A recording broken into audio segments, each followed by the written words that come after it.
قرآن پاک میں اللہ سبحانہ تعالیٰ اپنی عبادت کے بعد جس ہستی کی اطاعت اور جس کی شکر گزاری کا ہمیں حکم دیتے ہیں وہ والدین ہیں.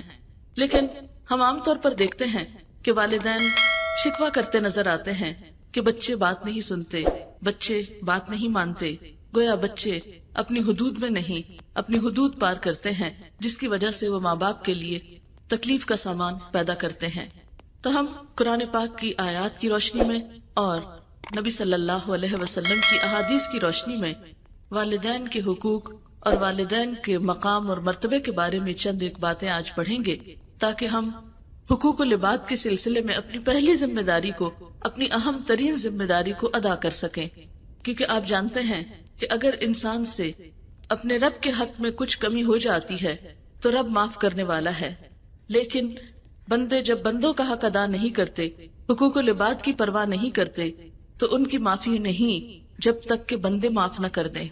اور خصوصاً والدین، اگر کوئی شخص اپنے والدین کو ناراض کرتا ہے، اپنے والدین کے لیے خوشی اور آنکھوں کی ٹھنڈک کا باعث نہیں، اگر کوئی بچہ یا کوئی اولاد اپنے ماں باپ کی آنکھوں کی ٹھنڈک نہیں، ان کے لیے خوشی کا سبب نہیں، تو اس کو سوچنا چاہیے کہ وہ اپنے لیے کیا کما رہا ہے. کیونکہ جب آپ صلی اللہ علیہ وسلم سے پوچھا ایک شخص نے، یا رسول اللہ، ماں باپ کا اولاد پر کیا حق ہے، تو آپ نے فرمایا ماں باپ ہی تمہاری جنت ہیں اور ماں باپ ہی تمہارا دوزخ ہیں. یعنی اگر ماں باپ تم سے راضی اور خوش ہوئے تو تمہارے لیے جنت ہے، اور آخرت سے پہلے تو دنیا بھی جنت ہو جاتی ہے ماں باپ کی دعاؤں سے. اور اگر ماں باپ کو ناراض کیا تو پھر کوئی چین اور سکون نہ پاؤ گے. اسی لیے ہم دیکھتے ہیں کہ اللہ سبحانہ تعالیٰ فرماتے ہیں وَبِالْوَالِدَيْنِ احسانا، والدین کے ساتھ احسان کرو، والدین کے ساتھ اچھا سلوک کرو. حضرت عبداللہ بن مسعود کہتے ہیں کہ میں نے نبی صلی اللہ علیہ وسلم سے پوچھا کون سا عمل اللہ کو زیادہ محبوب ہے؟ آپ نے فرمایا وہ نماز جو وقت پر پڑھی جائے. میں نے پھر پوچھا اس کے بعد؟ فرمایا ماں باپ کے ساتھ اچھا سلوک. میں نے پوچھا اس کے بعد؟ فرمایا اللہ کی راہ میں جہاد کرنا.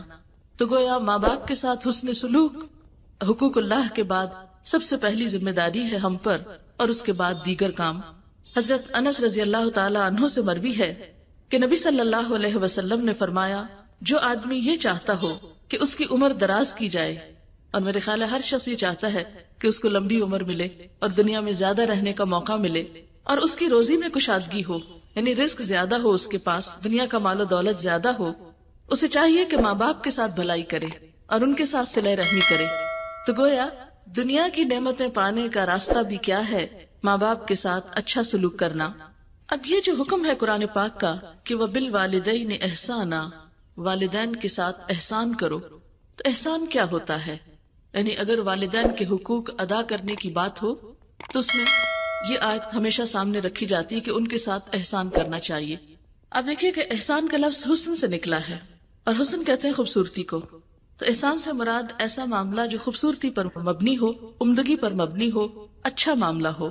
یہ بات تو ہم نے بہت دفعہ سنی ہے کہ احسان کرو، اور احسان میں یہ بھی آتا ہے کہ ماں باپ کو ان کے حق سے بڑھ کر دیا جائے، صرف اتنا ہی نہ کیا جائے جو انہوں نے ہمارے ساتھ کیا، بلکہ ان کی زیادتیوں اور ان کی ناراضگی کے باوجود ان کے ساتھ اچھا رویہ اور اچھا سلوک رکھا جائے.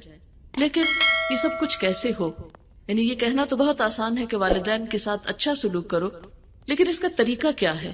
عام طور پر ہم بہت سی باتیں پڑھ لیتے ہیں اور نیک نیتی کے ساتھ ان پر عمل بھی کرنا چاہتے ہیں، لیکن طریقہ معلوم نہ ہونے کی وجہ سے ہم وہ کام کوشش کے باوجود اور نیت کے باوجود، چاہنے کے باوجود کر نہیں پاتے. تو آئیے ہم دیکھتے ہیں کہ احسان کی کیا شکلیں ہیں، وہ کون سی صورتیں ہیں کہ جن کو کرنے سے ہم یہ سمجھ سکتے ہیں کہ ہاں واقعی ہم نے احسان کیا. تو اس میں سب سے پہلی صورت وہ یہ ہے کہ شکر گزاری. احسان کی پہلی صورت یا احسان کرنے کا پہلا طریقہ ماں باپ کی شکر گزاری، ان کے لیے تھینک فل ہونا. شکر کیا ہوتا ہے؟ شکر عربی زبان کا لفظ ہے، اور شکر کا معنی ہوتا ہے کم پانے کے باوجود اچھا رویہ رکھنا. عربی میں دابۃ شکور اس جانور کے لیے استعمال ہوتا ہے جو کم چارہ کھانے کے باوجود دودھ زیادہ دے. وہ گائے جو چارہ تو کم کھائے لیکن دودھ زیادہ دے تو اس کو کہتے ہیں دابۃ شکور. تو گویا شکر گزار انسان ایک ایسا انسان ہے کہ جو اپنا حق نہ ملنے کے باوجود، نہ پانے کے باوجود بھی دینے والا ہو. تو ماں باپ